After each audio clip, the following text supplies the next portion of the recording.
Welcome everybody to our Friday Career Connection sponsored by Southern Utah University's Graduate Online. My name's Tad Brinkhoff. I'm the Associate Vice President for Grad and Online Programs here at Southern Utah University. Thank you to everyone who is joining us today.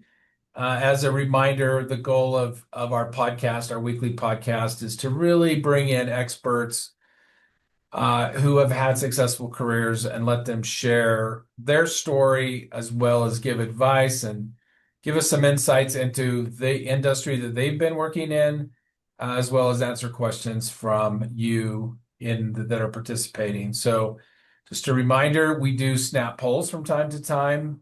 Brent, during the podcast, we might ask a question or two and have people put things in the chat. I will be monitoring the chat. So that and as the questions come in, and I'll moderate that. So we are very excited to have Brent Christensen here with us today. I think you'll be fascinated by Brent's career from Chinese major to dentist to senior foreign service officer with the State Department to becoming the president of American Institute of Taiwan, which is akin to the uh, director. What did I say? President. Although Okay, sounded, sorry. sounds better Um, than director.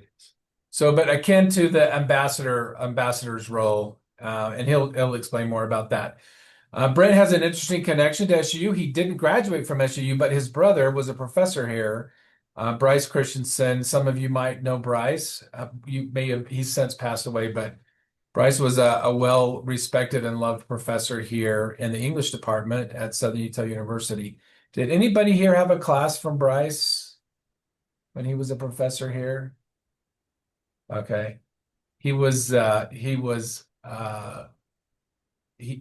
just heard really great things about him from his students. I did not take a class from him when I was here, but so that's one of Brent's connections to SUU. Plus, Brent's wife actually was born in Cedar City, so which is a fun little fact. Okay, I will stop talking. Before we have Brent share his story, I would love you to just throw in the chat. Where are you currently located? What city, what state are you in? I see a lot of people that are regulars here. Tell us where you're located. We've got people in Saratoga, West Jordan. We usually have some Texas people, Cedar City. Oh, Spokane, Washington. Fantastic. Okay. And Carmen, tell us where you're from. Carmen's going to win the award for the person that came the farthest to Utah. I know Carmen still lives here. I've known Carmen for a long time. Yeah, well, I was born in Bolivia and I was raised in Spain. So I came here to SUU 26 years ago as a student and I stayed. That's fantastic. Okay. Well, thanks for putting that information in the chat. Let's go ahead and turn the time over to Brent to tell us about his career journey, how we got from Provo native, Chinese major to the director of the American Institute of Taiwan and everything in between. So, Brent, you want to go ahead and tell us your story? Okay, well, thank you, Chad. It's really a pleasure to be with you today. As Tad indicated, I'm very familiar with Cedar City and SUU, and certainly, curiously enough, my brother Bryce, when I was director of AIT, was doing a Fulbright year in Taiwan. So that was really fun to have him there. So maybe I could just first start off with uh, saying that I spent 35 years in the Foreign Service. This is a career I did not anticipate that I would be pursuing when I was an undergraduate at Brigham Young University. Started there as a microbiology major, intending to go to dental school. And then I went off to Taiwan as a missionary, and that was really like many people, it was really a life-changing experience. I returned very interested in China and Chinese, and changed my major from microbiology to Chinese language and literature. It wasn't just because I like Chinese better. It was also the most convenient and easiest way to get an undergraduate degree before going to dental school because I could test out like half the credits. Um, and dental schools don't care what your undergraduate degree is as long as you do the prerequisite courses. So anyway, from BYU, went off to the Oregon Health and Science University in Portland, Oregon, for 4 years of dental school. But it wasn't a couple of years into dental school, I kind of came to a realization that dentistry wasn't really as interesting as I thought it was going to be, um, and started to, think about what other options might be.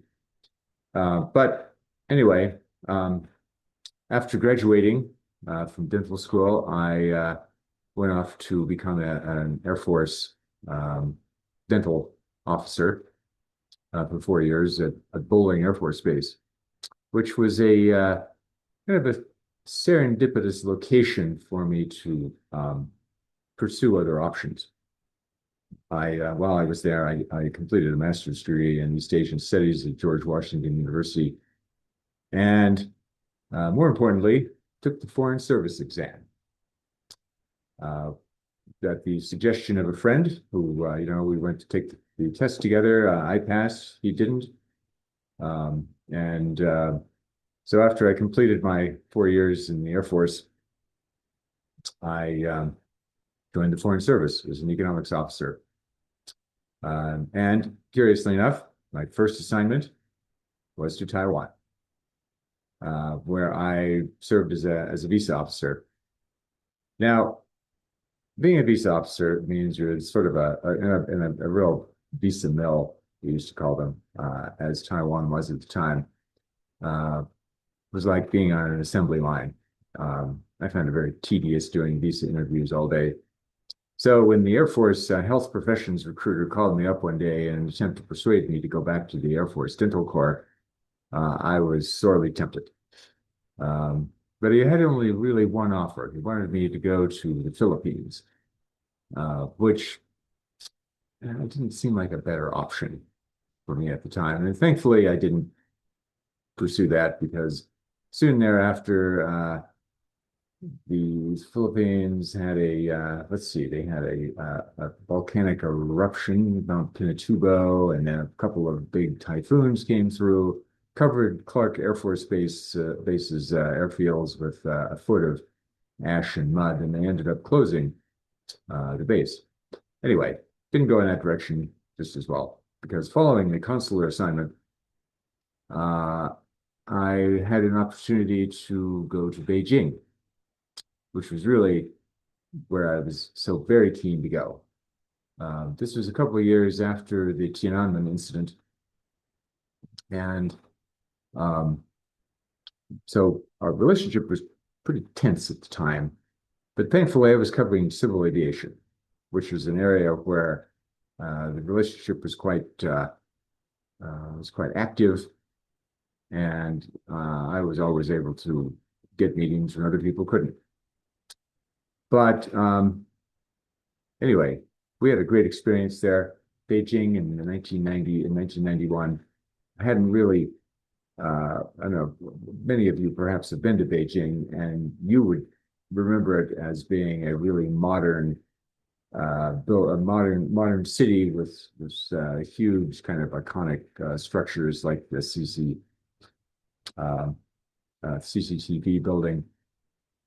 But that was not the case in 1991. Basically, a single-story city, hadn't changed much since the 1940s, probably, and we loved it there.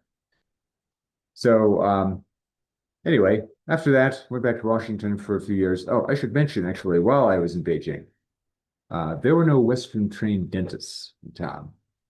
And so I would often spend my Saturday afternoons over at a joint venture dental clinic uh, doing root canals mostly. And so one day when I got a call from the ambassador's wife, I couldn't understand why she would want to talk to me. I'd met her briefly when we first arrived, but it seems that she had a dental abscess. So I took her over to the dental clinic and did a root canal on her. And then the deputy ambassador, he also had uh, a root canal problem.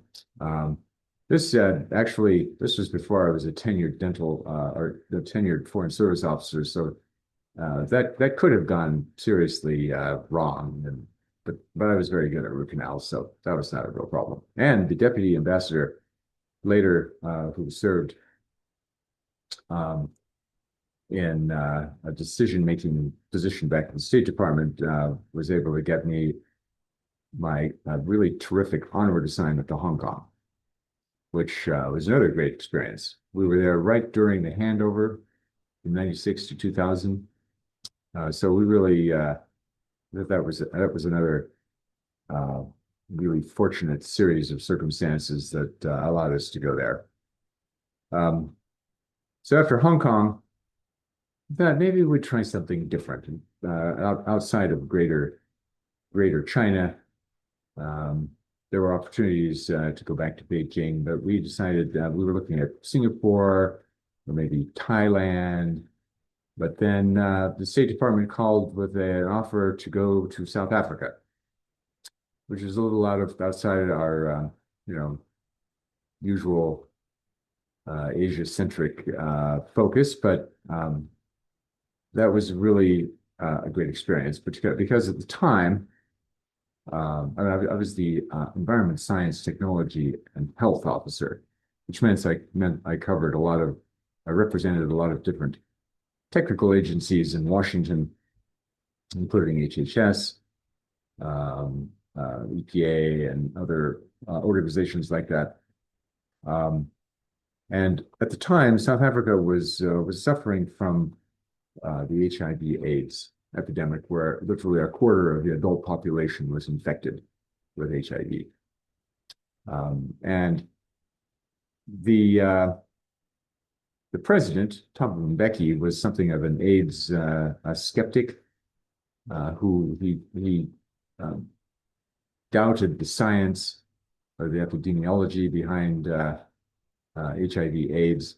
But thankfully, while I was there, I was able to help roll out the PEPFAR program.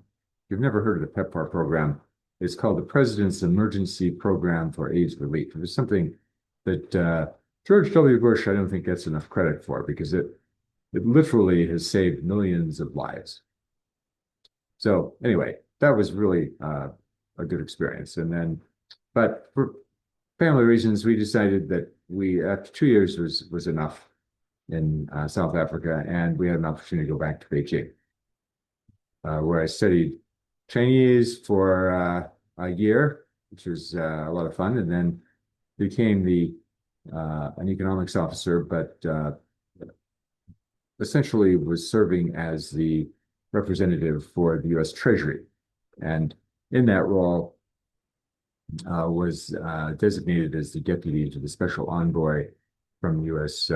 Treasury Secretary, focused on persuading China to reform its foreign exchange regime. So, you know, at later we declared victory on that with that goal, and I think that whole experience really allowed me to gain a greater knowledge and appreciation for uh, the reforms that China was enacting in the financial sector at that point. So let's see. From there, I went back to Washington for a year to be a congressional fellow on the staff of Senator Olympia Snowe. I don't know if y'all heard of her. She was a very independent thinker from Maine, and I really liked her. We had a good relationship. I was her foreign policy advisor and organized helped her organize a trip to China while she was there, or while I was there. But I must say that was not one of the more enjoyable years of my career because if you think if you think well, even 15 years ago, the Congress was pretty dysfunctional. If you think it looks bad from a distance, it looks worse close up. So after that year, I had an opportunity to go back to Beijing yet again for a third assignment, this time as the counselor for the Environment, Science, Technology, and Health section, which really was timing really is everything. We were there during the Beijing Olympics, which was a really impressive show for the world. I mean, I think Beijing, they spent 40 or 50 billion dollars hosting the Olympics, and we went to a lot of the events. Anyway, it was great fun, and I also because of my previous relationship with Treasury, when the Treasury Secretary Hank Paulson launched the U.S. China Strategic Economic Dialogue, I was able to play a prominent role in that process, and also and I guess one of my claims to fame is putting the air quality monitor on the roof of the embassy because the air quality was so horrific. We actually didn't didn't know how bad it was, and it was worse than we thought. But the Chinese were very unhappy with that because it was making them look bad. At one point, they called me in to say uh, they wanted us to stop reporting the air quality numbers because our numbers were different than their numbers, and it was confusing people. Hey, Brent, can I ask a question? How did they know that you were monitoring the air quality? Because we were posting it on the embassy website. Oh, okay.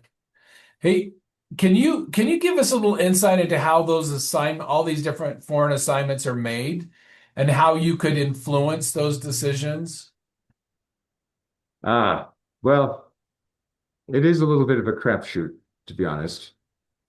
Uh, when you're pursuing an assignment, you you drop a list of bids and you send them in, and then you lobby for those bids, trying to get to the decision makers, trying to promote yourself, if you have specific credentials or language qualifications. Anyway, so going to China was never really that much of a problem for me because there weren't that many uh, you know people with advanced language skills in Chinese, at least at that point.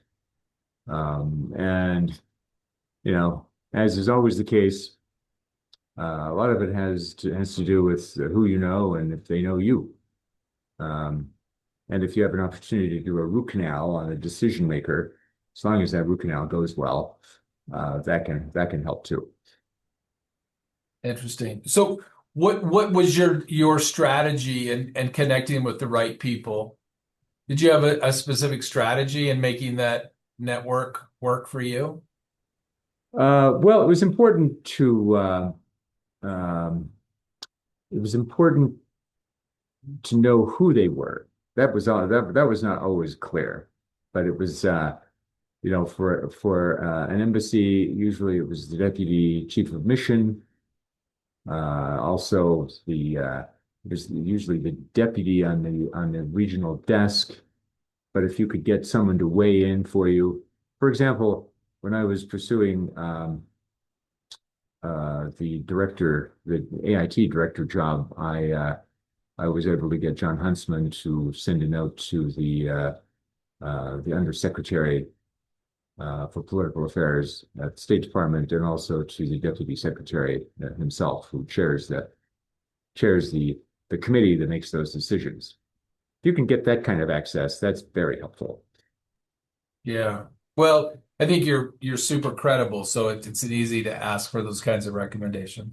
All right, sorry to interrupt. Keep going with your you're now in Beijing, right? Yes, leaving Beijing, I wanted to stay overseas, but apropos of our earlier exchange on how one gets these jobs, my bid on the I was like they also ran for the deputy chief of mission in Singapore, so I ended up taking the job in as director of the Taiwan desk back at the State Department. And thank goodness I didn't get that DCM job in Singapore. Um, so, this just happened to be the time when uh, people were really looking closer at our relationship with Taiwan, managed to do some really good things there, and then leverage that into becoming the deputy director of AIT in Taiwan, which was again a great time to be there. It was in the final years of the Ma Ying-jeou administration, and from there, I had this great opportunity to go to Hawaii for 2 years. This doesn't sound like I've had a lot of hardship assignments, does it? And in fact, thankfully, I didn't. So we went to Hawaii for a couple of years at the Asia Pacific Center for Security Studies, went back to Washington for a year, and then back to Taiwan as the director, which was, this was really my dream job. I remember when I was a lowly visa officer in Taiwan, I would see this godlike figure occasionally, uh, the director of AIT, never expecting that I would become that person at some point. Um, and this was during the COVID pandemic when um, the rest of the world was really struggling. Taiwan was managing this pandemic just superbly. For a year, from like March of 2020 to May of 2021, Taiwan had virtually no local transmissions. Um, Life was normal.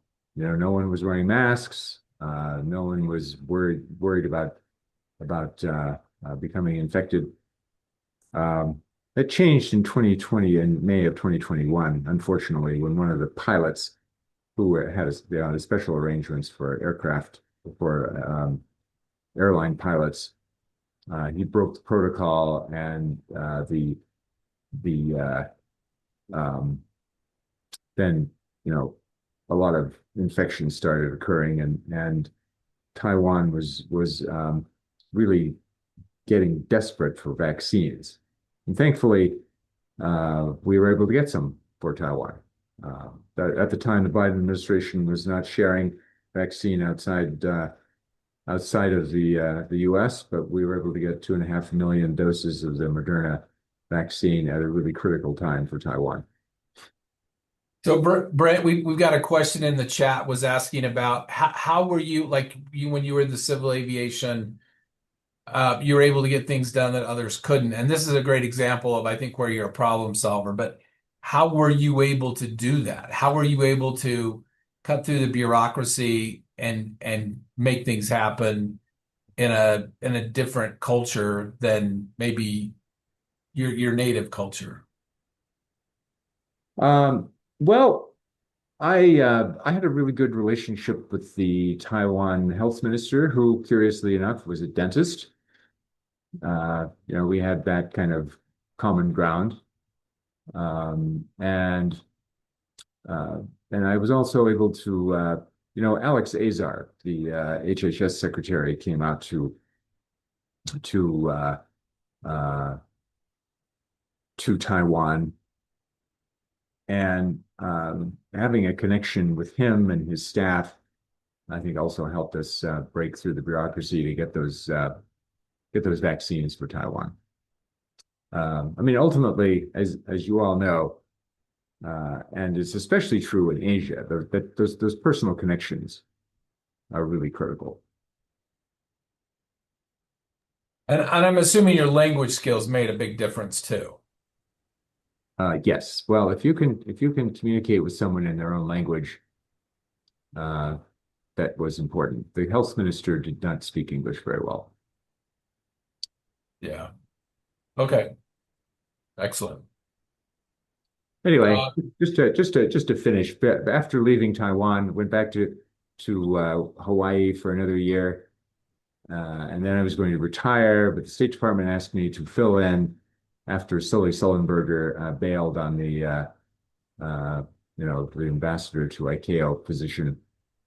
And we were there for a year and a half. But you all know what ICAO is, International Civil Aviation Organization. It's like WHO sets international standards for airlines and airports and that sort of thing. Based in Montreal, Canada. And then I retired. Now I'm teaching at BYU and still doing a lot of Taiwan stuff. Great. Interesting. Fascinating. Um, we've got a couple of questions in the chat. Um, this person says you were trained as a dentist, yet had assignments in many other areas, such as the Foreign Service. How did you prepare for that transition, going from dentist to Foreign Service officer? Now, I'm assuming the Masters in Asian Studies helped you in that transition. Or were there other things? Well, so the State Department, there are five cones in the Foreign Service. There's political, economic, management, consular, and public diplomacy. And I was an economics officer. So after I returned from my first assignment in Beijing, I took a year-long course uh, in economics at the Foreign Service Institute.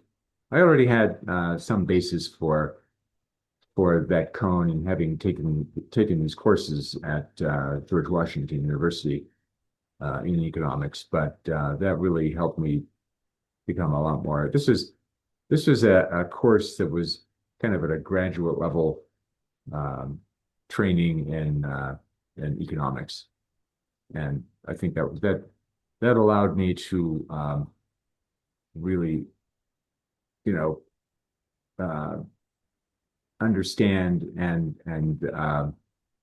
you know have a more kind of authoritative voice on economic issues.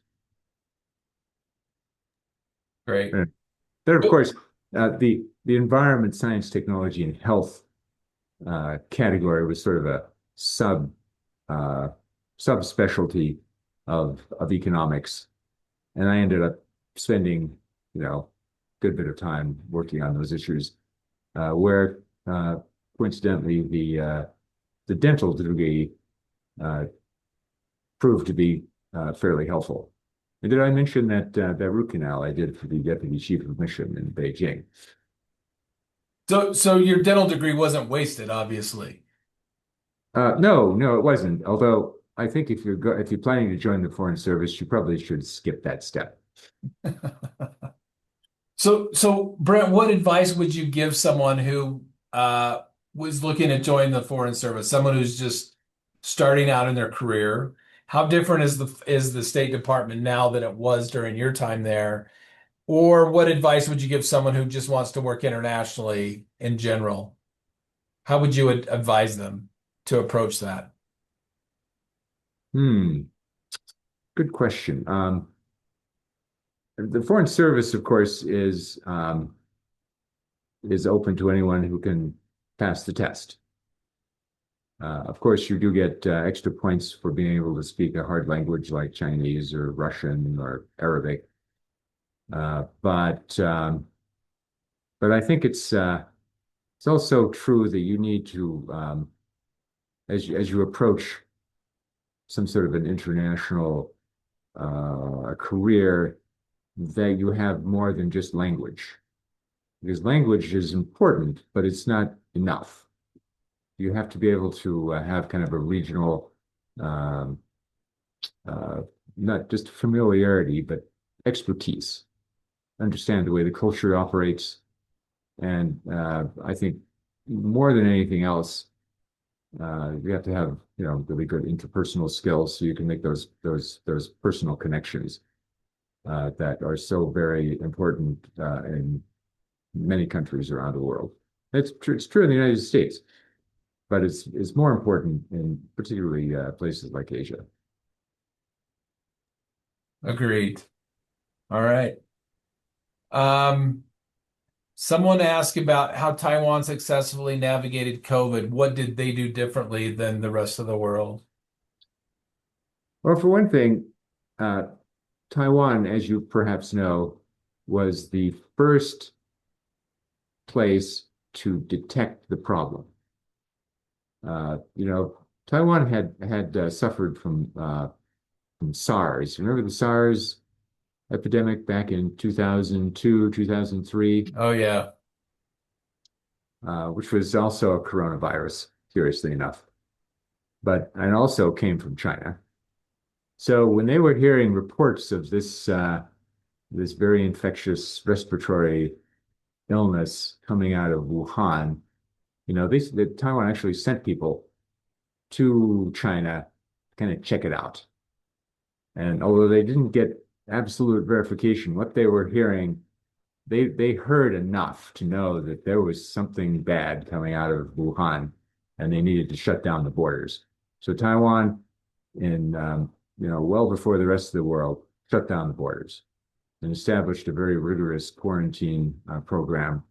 And then they had this tracking and tracing system in place where people's cell phones were connected to the National Health Service. So if anyone uh, and if anyone went to the doctor in Taiwan with with a certain set of symptoms, the Taiwan Ministry of Health would follow up, make sure that they were not uh, infected with HIV. I mean, not with HIV. They were not infected with COVID. So they had a tracking and tracing system that probably, given kind of civil liberty standards in the United States, may not be possible here. But in Taiwan, it was extremely effective. And they were able to, like they had this, for example, they had this cruise ship come to Taiwan, and some of the passengers um, were, visited a few places in Taiwan, and then later, the COVID infections just exploded on the ship, and for a couple of, for weeks, the ship couldn't dock anywhere.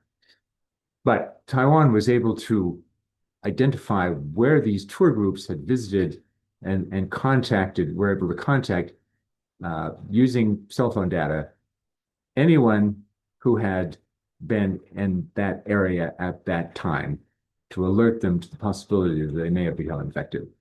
Again, don't think you could do that in the United States, but Taiwan had a system that really effectively was able to track that. And of course, Taiwan knew that could not hope for any support from the WHO. They didn't get any during the SARS pandemic, and they knew they were going to be on their own. So anything they weren't going to get any outside assistance in managing this problem, so they had to do it themselves. Is that because they were afraid of offending the Chinese? Who, WHO? Yeah. Yes. Well, there's the Secretary General, I think his name is Tedros. He may still be in position. Ethiopian uh, was not willing to offend China or question their claims of how they were managing this problem until really it was kind of uh, too late to prevent widespread infections.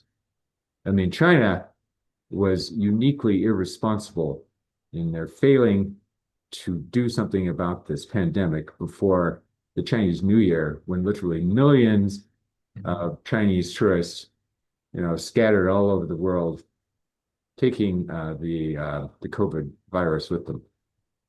That's how it became how it really got into Europe in a very serious way early on. Wow. So Brent, you're a Chinese expert, a China expert, a Taiwan expert. Can you give us just some insight at a high level about what the state of our relationship with China is, what you see happening in Taiwan? I know we could go on for hours, but I'm just curious. You give us a high level 5 minute Reader's Digest version on the state of affairs with China and with Taiwan and where you see the relationship going. It would come as no surprise to anyone to hear that our relationship with China is not very good these days. I think the it's a lot of it has to do with the Chinese leader Xi Jinping, who has taken a much more nationalistic position. Also, um, he has sought to revitalize the Chinese Communist Party that had not been doing so well under Hu Jintao, his predecessor. And he has this really big focus on rejuvenating the great Chinese, what does it call it? It's the great rejuvenation of the Chinese nation, I think is his campaign. So a lot of our problems these days stem from the economic tensions between our countries. As you know, when the Trump administration came in, even in the first administration, very, I think, this was one of the good things the Trump administration did is they recognized that China's mercantilist trade policy was unsustainable for us. And so they began imposing some tariffs and some other trade restrictions. In this administration, the Trump administration has not I think, followed a very rational approach to tariffs in general, and specifically on tariffs on Chinese goods. So as the Trump administration was ramping up tariffs on China, suddenly China discovered that they could threaten to cut off rare earth exports to the United States, and the conversation changed rather abruptly. So I think the tariff picture today is still sort of uncertain. There is some anticipation, I think, with Trump's upcoming visit to China in mid-May, that both sides will reach some sort of an accommodation. Not sure what that would be. Then, of course, there's always the Taiwan factor. That is always one of the more neuralgic issues in the bilateral relationship. The current president of Taiwan, Lai Ching-te, is regarded by China as an advocate for Taiwan independence. They don't trust him. They don't like him. And there's virtually no contact between Taiwan and the mainland. But there's a lot of, Xi Jinping, since the Nancy Pelosi visit to Taiwan in 2022,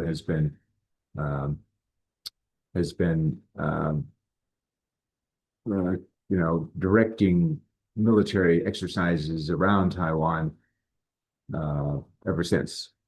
And, there is a lot of concern that these are not just exercises, but rehearsals for a potential invasion of Taiwan. I actually don't think that's very likely in the near term, but it does raise the level of tension across the strait, and I think the level of nervousness around the rest of the world that is so reliant on Taiwan as a source of semiconductors. I was gonna ask you what you thought the probability was of an invasion. You said fairly low in the short term. Yeah, I think so. I mean, it is possible um, that the war in Iran has once again validated uh, the the effectiveness of an asymmetric warfare strategy, where a smaller uh, you know smaller country or a smaller party in a conflict can deter or successfully fend off a larger, more powerful antagonist by using things like drones and a distributed command structure and things like that, just as Iran is doing. Because despite the claims of the Trump administration, we actually haven't won that war yet. Yeah, for sure.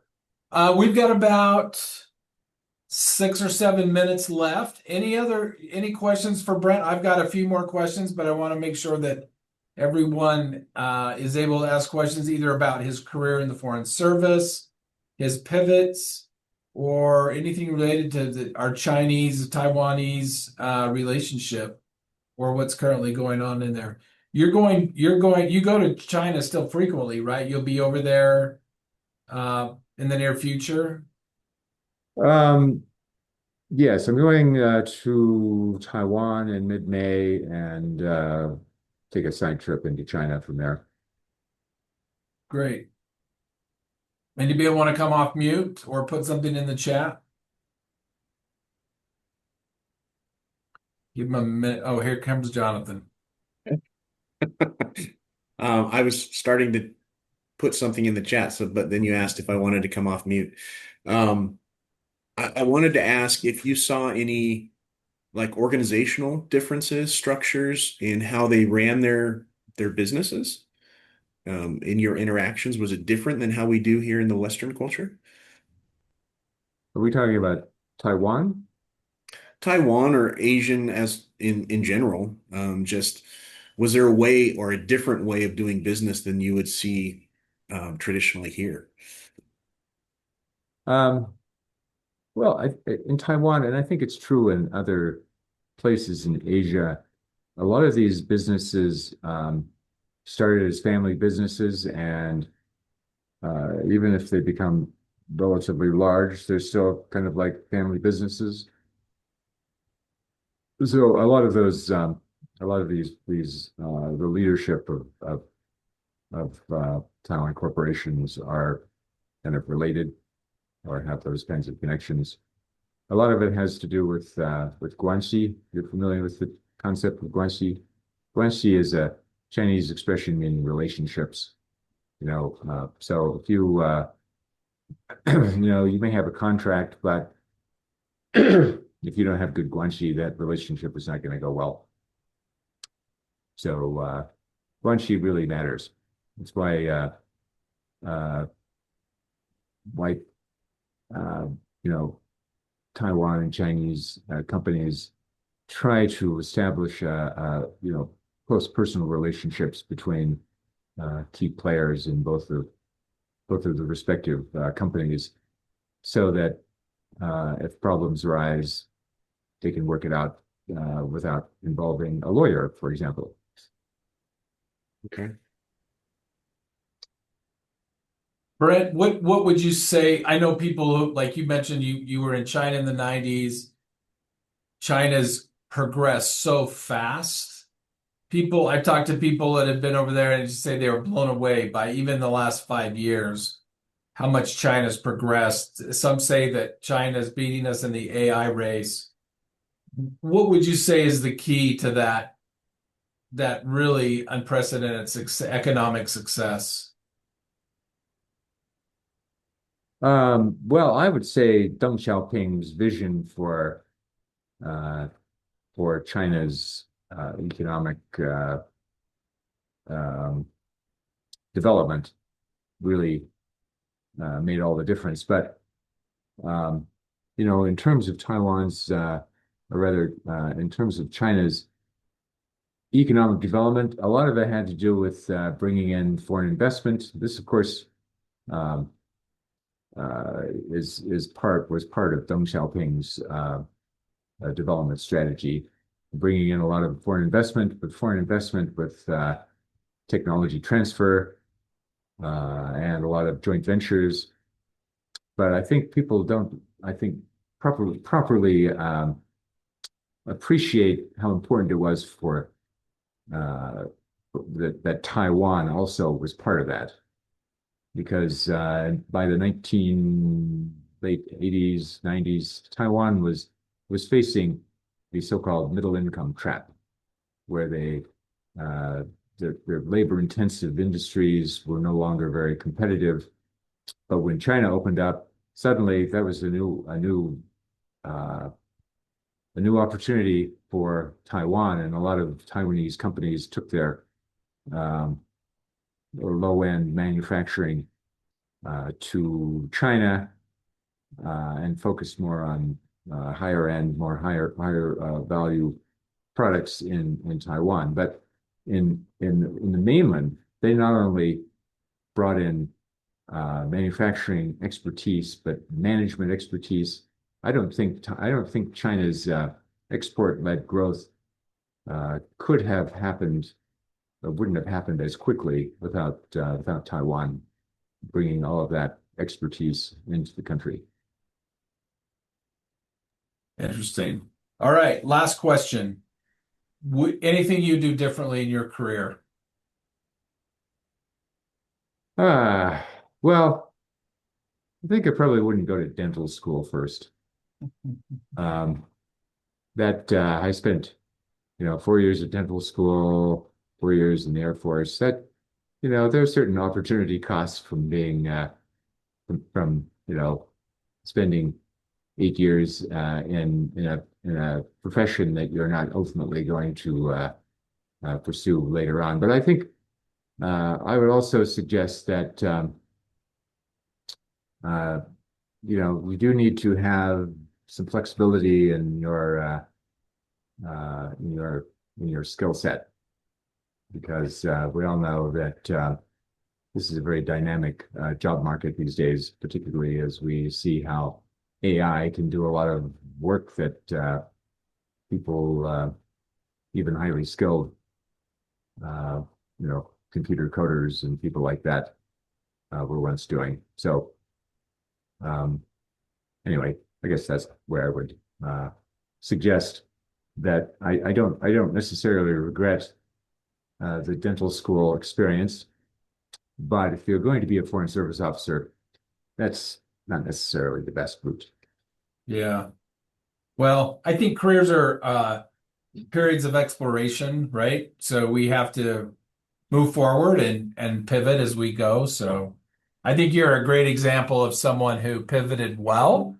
And I think more than anything, sometimes it takes courage to do that. Sometimes we get stuck in a career and we're afraid to move and make a change. And so I think you're a great example of someone who was honest with themselves and said, maybe I want to do something else. And it certainly paid off for you. So Brent, thanks for your time today. This was really, really insightful. Appreciate you sharing your expertise with us. Just a reminder, next week is graduation, so we won't do our Friday Career Connection.